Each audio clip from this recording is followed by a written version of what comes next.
High friends, welcome to Rupai's kitchen. आज आपण वेगळ्या पद्धतीने अशी टोमॅटोची चटणीची रेसिपी बघणार आहोत आणि ही खायला भाकरीसोबत, चपातीसोबत खूप छान लागते. तर त्यासाठी इथे मी टोमॅटो घेतलेले आहेत. अर्धा किलो टोमॅटो घेतलेले आहेत. बघू शकता स्वच्छ धुवून असे लाल लाल असे टोमॅटो घेतलेले आहेत. ज्यावेळी टोमॅटोची चटणी बनवायची असते ना, त्यावेळी असे पिकलेले टोमॅटो घ्यायचे, म्हणजे त्या चटणी खूप छान होते. तर आता हे आपण कट करून घेऊ. तर बघू शकता मी 2 तुकड्यामध्ये असे कट करून घेतलेले आहेत.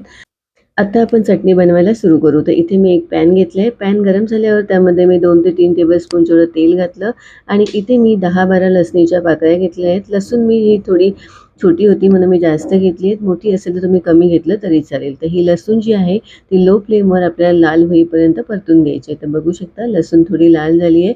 तर आता ही मी अशी काढून घेते. तर बघू शकता मी अशी काढून घेतली आणि आता त्याच पॅनमध्ये त्याच तेलामध्ये हे जे टोमॅटो कट करून घेतलेले ते आपण सर्व यामध्ये घालून घेऊ. आता असे मी सर्व टोमॅटो घालून घेतले आणि वरून पाव चमचा जेवढं मीठ घालायचं आहे. तर माझ्याकडून मीठचा स्क्रीन जो होता तो मिस झाला. तर हे मी आता 10 मिनिटं जेवढं मी झाकून ठेवलं. तर 10 मिनिटानंतर बघू शकता टोमॅटो एकदम सॉफ्ट झालेले आहेत. तर आता हे मी असे परतून घेते. बघू शकता छान असं स्मोकी फ्लेवर आलाय. तर टोमॅटो मी असे सर्व परतून घेते आणि झाकण लावून परत एक 5 मिनिटं ठेवून द्यायचं आहे. तर असे मी सर्व टोमॅटो परतून घेतले आणि झाकण लावून 5 मिनिटं ठेवून देऊ. तर बघू शकता 5 मिनिटानंतर आपल्या दुसऱ्या साईडने सुद्धा टोमॅटो छान असे शिजलेले आहेत. तर आपण त्यांना उलट असं करू आणि सर्व जी स्किन आहे वरची ती आपल्याला काढून घ्यायची आहे. तर मी इथे सर्व स्किन काढून घेते. तुम्हाला जर नाही काढायची असेल आणि तसंच जरी चटणी बनवायची असेल तरी तुम्ही बनवू शकता. तर इथे मी सर्व स्किन अशी काढून घेते.